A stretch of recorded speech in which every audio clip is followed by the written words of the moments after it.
Kelompok Houthi Yaman secara resmi mengumumkan fase baru serangan yang lebih intens terhadap kapal-kapal yang memiliki keterkaitan dengan Israel.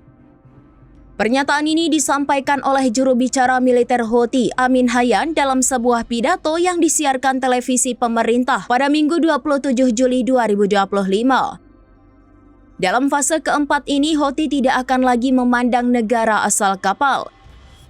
Semua kapal yang diketahui berbisnis dengan pelabuhan Israel akan menjadi sasaran tanpa terkecuali.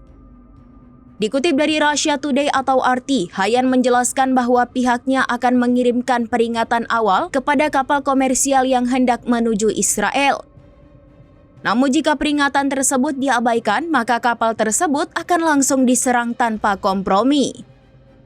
Langkah ini diambil Houthi dengan harapan semakin banyak negara yang memutuskan hubungan dengan Israel dan memberikan tekanan kuat agar blokade terhadap Gaza segera dicabut. Sejak November 2023, menurut laporan Reuters, Houthi telah melancarkan serangan terhadap lebih dari 100 kapal di Laut Merah. Akibatnya 4 kapal tenggelam, 1 kapal disita, dan setidaknya 8 pelaut tewas.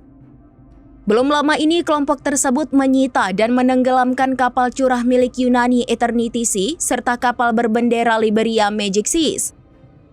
Selain itu, Houthi juga telah meluncurkan rudal balistik ke kota-kota Israel meskipun sebagian besar berhasil dicegat.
Download Tribun X sekarang, menghadirkan lokal menjadi Indonesia.